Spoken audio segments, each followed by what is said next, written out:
understand why the God of the Old Testament was so racist. Racist, what do you mean?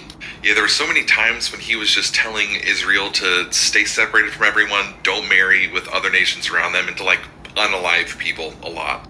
Ah, you're talking about how the Lord wanted to keep the nation of Israel pure. Yeah, even that language feels icky to me. Well, it's probably because you don't know what the other nations were doing during those times. What do you mean? Okay, I'll give you one of many examples.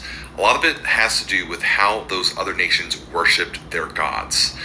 One of the things that they used to do was a practice called passing through the fire. And what they would do is if they wanted an answer to something from their god, they would take their children and they would light a huge fire and they would make them walk through it. If the child came out on the other side alive, then your God was saying yes. If your child did not come out on the other side alive, then the God was saying no. Dude, what? That's insane. Yeah, well, this is the sort of thing that was really common back in the ancient world. These abominable practices like that happened all the time. And the Lord didn't want those sorts of things infiltrating and making their way into Israel's practice. So you're saying all those rules were ultimately to protect people. Most of the rules in the Old Testament were to protect people. Well, that makes sense. So how did you learn this? Oh, I follow Caleb. Now, if you paid attention to the video I did yesterday about following Caleb, you will see how Caleb just lies. Because yesterday in the video that I used, as far as Caleb was concerned, he talked about the Old Testament laws were made to separate those people, because God didn't want the Israelite people to look nothing like the rest of the people around them. It had nothing to do with keeping them safe. Yesterday, on yesterday's video, all of a sudden now those same laws are designed to keep them safe.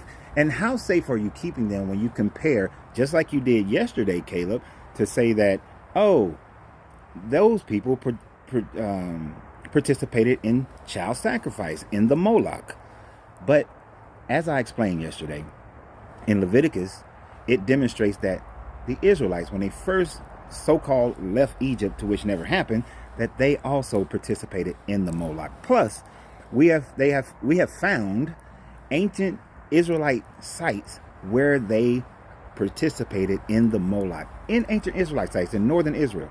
So this whole thing of non-child sacrifice really didn't become a part of the Israelite community until closer to the end of the Babylonian captivity. Prior to that, they did the same damn thing that everybody else did. Now, as far as them not marrying into other groups, oh my gosh, how wrong is that? How many times were the children of Israel told to conquer these people, kill all the men, kill all the women who's known a man, kill all the young boys, but keep the young girls as your wives? That's a whole lot of intermarrying. Plus, we have this list. So just on a quick search, Google AI will show you that Abraham's second wife, technically his third wife, because he did have a slave wife in Hagar who was Egyptian, but then his third wife after Sarah died, Keturah, she was non-Israelite. Then you had Judah. Judah married Shua, a Canaanite woman, and they had several sons with her. Joseph married Asenath. Now Joseph, we're talking about the Joseph who was in Egypt supposedly and became the right-hand man to the Pharaoh and all that. Now she was an Egyptian. And of course, Moses' wife, Zipporah was the daughter of a Midian priest. So she was a Moabite. And so we get to Rahab. Rahab was a Canaanite woman, and she married and became an ancestor of David and Jesus, supposedly. And then you have good old Ruth and Boaz. Ruth was a Moabite woman, and through that marriage of Ruth and Boaz, you get Obadiah and Jesse, all the way to David, all the way to Jesus. So this guy obviously had the exceptions, right? Because I know that's what someone's going to say. Well, these were exceptions, and these women all converted over to the religion of the Israelites, so that makes it different. So the purity of it is really the purity of the religion? Is that your response? Is that your answer? Because it sure as hell is not the purity of the bloodlines. We know that. There were many cultures, many people of different lands, of different tribes that were added to this Israelite tribe. And how can they call themselves pure when the Israelites themselves came out of the Canaanites after the Bronze Age collapse? Before the Bronze Age collapse, in or around 1100 BCE, there was no such thing as an Israelite prior to that. I'm going to get deeper in that on one of my other videos, but there was none prior to that. So this is just a bunch of bullshit. And Caleb, make up your mind. Did this God have those laws to protect the Israelites, or did he have those laws to separate them from the other people so that they looked differently? You can't have it both ways. Oh, they looked differently and they were trying to be protected.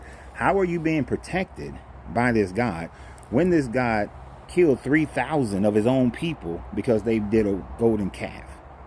How does this God protect them when Moses had to convince this God not to kill all the Israelites and start over with Moses and his wife, Zipporah, which then would have made them Canaanites? Made them half Moabite. Where's the protection?